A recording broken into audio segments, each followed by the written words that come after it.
Assalamualaikum warahmatullahi wabarakatuh. Apa kabar anak solih dan solihah?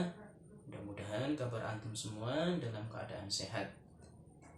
Baik, bertemu kembali di pembelajaran via online mata pelajaran Saqofah Fikih bersama Ustadz Syamsi.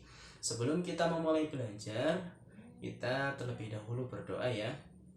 Wahid Isnin Salas. A'udzu billahi minasyaitonir rajim. Bismillahirrahmanirrahim. Allahumma anfa'na bima 'allamtana wa 'allimna ma yanfa'una wa zidna 'ilman nafi'a. Rabbi zidna 'ilma warzuqna fahma birahmatika ya arhamar rahimin. Dan membaca dalil Saqofah Fikih. Qala Allah Ta'ala, Inna ad-dina 'indallahil Islam. Artinya, sesungguhnya agama yang diridhoi Allah hanyalah Islam.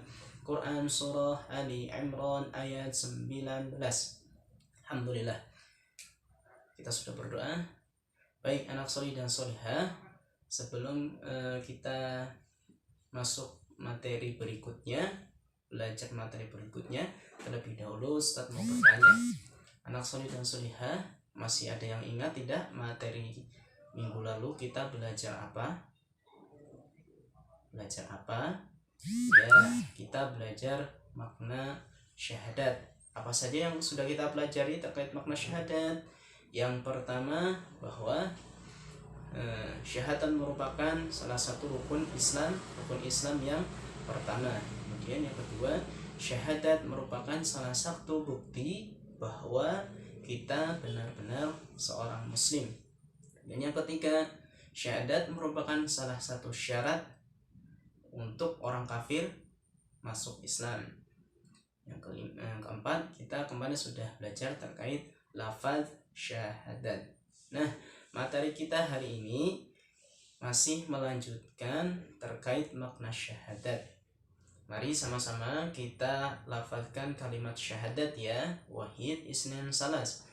Ashhadu an la ilaha illallah wa ashhadu anna Muhammadar Rasulullah. Artinya, aku bersaksi bahwa tidak ada Tuhan selain Allah, dan aku bersaksi bahwa Nabi Muhammad adalah utusan Allah. Baik, anak solih dan solihah, tahu nggak sih aktivitas yang setiap hari kita lakukan seperti sholat, kemudian membaca Al-Quran, kemudian berdoa, dan lain-lain, itulah yang disebut sebagai ibadah. Disebut sebagai apa? Ya, ibadah. Karena kalau kita melihat makna atau arti dari kalimat syahadat, yakni tidak ada Tuhan selain Allah. Artinya tidak ada Tuhan yang wajib disembah secara benar dan berhak diibadahi kecuali Allah Subhanahu wa ta'ala. Tidak ada yang lain. Jadi salat yang kita lakukan, membaca Al-Quran yang kita lakukan, berdoa yang kita lakukan, itu salah satu wujud kita menyembah Allah Subhanahu wa ta'ala. Salah satu wujud kita beribadah kepada Allah Subhanahu wa ta'ala. Karena tidak ada yang berhak kita sembah, karena tidak ada yang berhak kita ibadahi kecuali Allah Subhanahu wa ta'ala. Sebagaimana yang telah Allah Subhanahu wa ta'ala sebutkan di dalam Al-Quran, surat Luqman ayat 30, yang artinya yang demikian itu karena Allah adalah sesembahan yang hak atau benar. Adapun segala sesuatu yang mereka sembah selain Allah adalah sesembahan yang batil. Quran surah Luqman ayat 30. Nah, baik anak solih dan solihah, barang siapa yang beribadah kepada selain Allah Subhanahu wa ta'ala, menyembah kepada selain Allah, mohon kepada selain Allah, atau berdoa kepada selain Allah, maka itu termasuk perbuatan syirik atau perbuatan dosa besar. Na'udzubillah, tsumma na'udzubillah.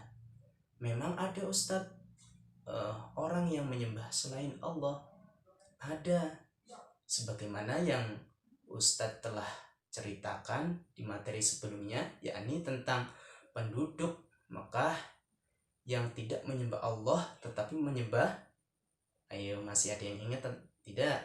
Mereka menyembah apa penduduk Mekah sebelum Islam datang? Mereka menyembah apa? Masih ada yang ingat? Baik, Ustadz beri waktu 5 detik untuk menjawab. Penduduk Mekah saat itu menyembah apa sebelum Islam datang ke kota Mekah? Wahid, Isnin, Thalatha, Arba'ah, Khamsa. Masya Allah, benar sekali. Penduduk Mekah saat itu menyembah berhala. Mereka tidak menyembah Allah karena Islam belum datang pada saat itu. Namun setelah Islam datang, berkat perjuangan Nabi Muhammad, akhirnya mereka mengikuti ajaran Nabi Muhammad dan menyembah Allah Subhanahu wa Ta'ala. Kemudian makna Muhammadur Rasulullah yakni meyakini bahwa Nabi Muhammad Shallallahu Alaihi Wasallam adalah utusan Allah Subhanahu Wa Taala yang menyampaikan risalah ajaran Islam berupa wahyu Al-Quran kepada seluruh umat manusia. Ya, salah satu bukti yakin kita bahwa Rasulullah adalah utusan Allah yakni dengan kita menjalankan apa-apa yang diajarkan, apa-apa yang diperintahkan Rasulullah. Contohnya, Rasulullah memerintahkan kita untuk menuntut ilmu atau belajar. Nah, alhamdulillah nih, antum semua sudah melaksanakan perintah Rasulullah, yakni belajar. Antum sudah belajar di sekolah khairu ummah. Kemudian contohnya lagi, Rasulullah memerintahkan kita kaum laki-laki untuk sholat berjamaah di masjid. Masya Allah, siapa yang ini yang tadi pagi sholat berjamaah di masjid? Ada yang sholat jamaah di masjid? Luar biasa. Yang belum, ayo sama-sama kita berlomba-lomba untuk melakukan kebaikan, berlomba-lomba untuk melaksanakan perintah Rasul, yakni sholat berjamaah di masjid. Baik, anak solih dan soleha, itulah materi kita hari ini. Mudah-mudahan bermanfaat ya. Ustadz ingin mencoba nih antum untuk menyebutkan makna la ilaha illallah dan makna Muhammad Rasulullah. Ustadz beri waktu 10 detik dari sekarang. 1, 2, 3, 4, 5, 6, 7, 8, 9, 10. Masya Allah, luar biasa anak soleh dan solehah. Mudah-mudahan materi hari ini yang Ustaz sampaikan bisa dipahami dengan baik dan kita ambil manfaatnya ya. Cukup sekian dari Ustaz. Mari kita akhiri dengan membaca doa penutup majelis. Subhanakallahumma wa bihamdika asyhadu an la ilaha illa anta astaghfiruka wa atubu ilaik. Ustaz akhiri. Wassalamualaikum warahmatullahi wabarakatuh.